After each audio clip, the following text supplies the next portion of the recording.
Hey, welcome back to another episode of Ride Sharing with Cole. I'm on my way to an appointment, stuck behind somebody slow, so we're gonna get through this. We're gonna make it, okay? We got this.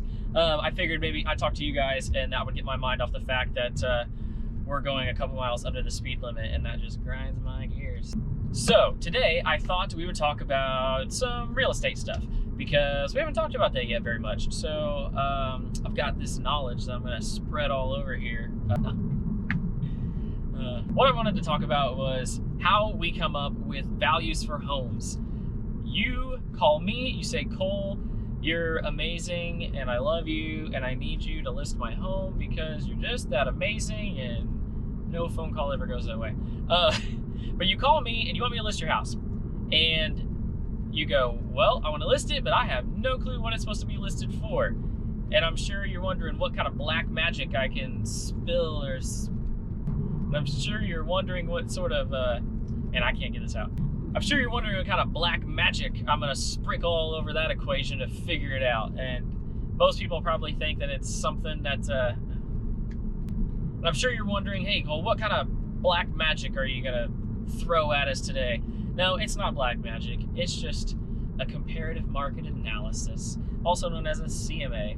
We do them all the time. I used to, when I worked for an appraiser, used to do them a ton. It was a large portion of my job, because when you do a CMA, you find comparable homes in the neighborhood or within a certain radius that you can use to then value the home that is your subject. I know that's a lot. I feel like I should have like math symbols floating around my head and everything right now, but it's not that complicated. It's just some addition and subtraction. We can all do that, right? We learned that early, so we got this. The first thing I'm gonna do is I'm gonna find all the specs for your house. There's a bunch of different ways we can do this. We have systems that we use. Usually we tap into the tax records, which it's different per county, depending upon where you're at, to find the information. Sometimes it's called a GIS map. I'd love to tell you what those three letters stand for, but I have no clue. But one of the first places I'll start is there. It'll give me all the information on your house that should be somewhat accurate. It's not always 100% because people change things, and if your assessor doesn't come out, assessors don't go inside the house, blah, blah, blah. So without going into what all that sort of stuff is, I use that tool to find out what you got. Square footage, bed count, bathroom count. Sometimes there's a picture. If not, I'm gonna go to Google Maps. I'm gonna kind of see where you're at. It'll also tell me how much land you have, which is huge. So we're talking about these big numbers that are very specific to the equation. Like I said, square footage, bedroom, bathroom, acreage, and when the house was built. These are going to be big numbers that I'm going to use. If we're lucky, your house had been listed before, and I can look at that information, and then I can throw it in. Makes it a little bit easier. Excuse me. So once I have all this information, I'm going to plug it all into the system that we have that automatically does all our CMAs. So I'm going to put all that information in. Hopefully you already had your house in our system, like it sold recently, which, by the way, most people will call it an MLS, which is a multiple listing system, I think, because here in Indiana, we call it a BLC, and that's a broker listing cooperative. Yeah, fun. But that's what we use. So sometimes you'll hear us say that we have a BLC sheet. Well, that's the sheet on your home. That's what we're filling out. That's the information from the last time it was sold, or what we're filling out to sell it this time. Hopefully you have one of those sheets. It'll autofill. If not, we'll put all that information in from the tax records. Easy.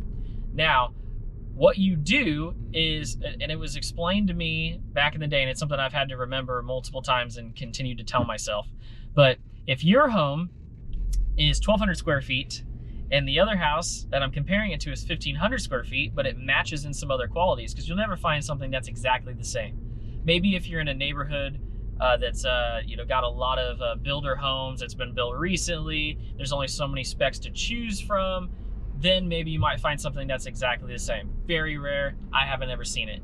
Maybe you'll get a 90% match, but not 100%.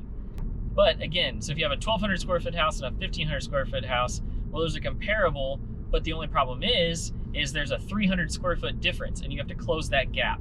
So if my subject home is 1,200 square feet and the other one is 1,500, I need to bring that 1,500 down to 1,200. So I find the average square footage cost in that neighborhood. We divide that by 3, throw that number in, and it subtracts it off, and then it matches it up to the other house. Now, if my subject home was bigger, then my comp, which is a fancy word for a comparable home, then we would take that price and we would adjust it up to meet the bigger home. So that's all you do. Bedroom count, we don't really change. We don't do much with that because your house could be the same square footage as another house and have a 2-bedroom or a 3-bedroom. It just depends, and that comes down to personal preference. We're not gonna do numbers that depend upon personal preference. But bathroom count, that's a huge one. People care about that. The more baths you have, the better. That's why you see these big homes that are 11,000 square feet and they've got 10 bedrooms, so they got 20 bathrooms because people don't like to walk to go to the bathroom. Now, I'm sure you're asking, like, how do you know how much to adjust for those different things? Well, there's some pretty general rules. There's things that appraisers use. I have a sheet that I use that's specifically for these costs, and there's even more knowledge that you can go into online, and you can download more things that are a little bit more precise. But for what we're doing is we're trying to get you a range. What we do is not precise. That is saved for the appraiser, which he's the one who's going to value your home for the bank later on, and that's the one that really matters. We're looking for a market value, where we can list your house and where we can start at, that's going to help get you the most money for your home. So in a nutshell, that's how we find the value. Now, there's a lot of other things that can come into play, but again, for time's sake and to make it easily digestible, that's about where I'm going to leave it. If you have more questions or you're interested in kind of getting to know the process a little bit more, feel free to send me a message. Also, though, with that being said, when we do a CMA, when we do a market analysis, that's free. We can do that anytime. All you have to do is get a hold of me and say, hey, Cole, I'm interested to see how much my house is worth. Well, I can give you a pretty quick idea of what that number might look like, or at least give you a range that'll give you a high, an average, and a low. And then it kind of gives you an idea. And it doesn't cost you a thing, and it doesn't hurt to know. It's actually really good knowledge to have because your home is an investment. And why wouldn't you want to know, how much money your investment could be possibly worth? Especially right now in this market, prices are pretty high and things are still up and moving towards that direction. So now's a great time to find out because it can also help if you want to refinance. So that's it. I hope that you found this insightful. Hopefully it gave you some more information that you weren't aware of, and maybe give you an insight into what we do on a daily basis and how we price a home. If you guys have any more questions or anything like that, let me know. I'd be happy to address some questions in a later episode. If you've got some, comment, DM, send me a text, give me a call. If you're interested in getting a CMA, again, reach out as well. Through all those channels, they work. Thanks for watching, guys, and I'm getting ready to head into the weekend, so either enjoy the weekend or I hope you had a good weekend. Thanks. Bye.